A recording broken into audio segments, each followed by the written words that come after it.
de jeu, on se retrouve en famille pour une nouvelle série sur le jeu Burnout. Donc Burnout, c'est l'extension pour Eden the Game qui va être sur Kickstarter à partir du 6 avril.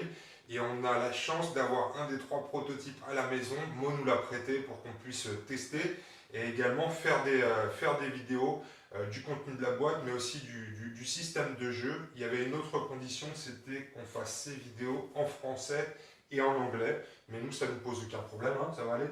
Anglais? Speak English? Yes? Ok, cool. Donc ce qu'on vous propose, c'est de faire une mini campagne sur le jeu Burnout. On va jouer 3 factions. Néo, tu vas jouer les cannes, une faction canne. Angèle, tu vas jouer les Néphilim, les extraterrestres. Et moi, je vais jouer les bikers, les anges de Dante. Donc on va s'affronter à tour de rôle dans des scénarios et on va voir comment chacune des factions évolue. Vous verrez aussi que dans ces vidéos, on a essayé de tester un nouveau format sur les rapports de bataille, beaucoup plus court. L'objectif étant de vous montrer ce qui se passe sur le champ de bataille, mais surtout de passer du temps sur la phase de gestion qui est spécifique à Burnout, avec la gestion des ressources, la gestion de l'expérience, la gestion des blessures. Donc c'est sur ça surtout qu'on voudrait passer un peu de temps sur ces vidéos, mais on ne va pas vous priver des rapports de bataille, on va juste couper les jets de dés, les mises, etc. pour que ça aille beaucoup plus vite et pour que vous puissiez suivre l'action. Donc écoutez, on va tout de suite attaquer cette campagne avec un premier rapport de bataille entre Néo et ses cannes et Angèle, donc avec un scénario de cette boîte Burnout. C'est parti pour la partie, on se met en place. La première chose à faire dans une campagne Burnout, c'est de sélectionner son QG, donc votre faction élargie.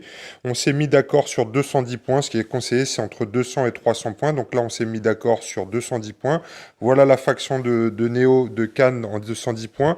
Puis celle d'Angèle, 210 points de Néphilim.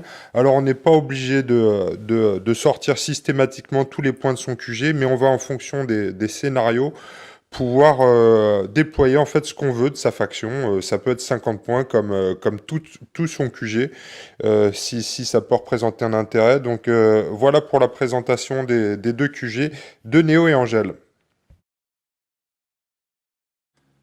Pour cette première partie de Burnout, nous avons choisi de jouer le scénario numéro 2 qui s'appelle l'enlèvement.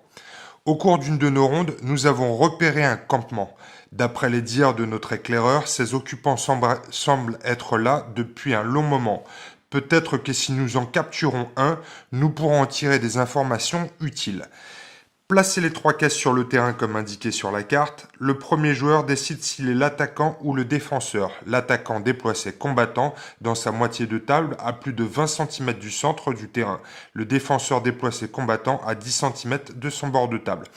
L'attaquant attribue un pion filet à 2 de ses combattants. Ceux-ci gagnent la capacité spéciale d'action suivante jusqu'à la fin de la partie. Capture, 1 PA une fois par tour. Si le combattant est libre, désignez un combattant adverse situé à 5 cm ou moins de sa position, puis jetez 5 dés de 6, additionnez le résultat du jet et les PC cochés du combattant désigné. Si le résultat est supérieur ou égal à la valeur du combattant désigné, ce combattant est capturé. Retirez-le du terrain et placez-le sur la carte du combattant l'ayant capturé.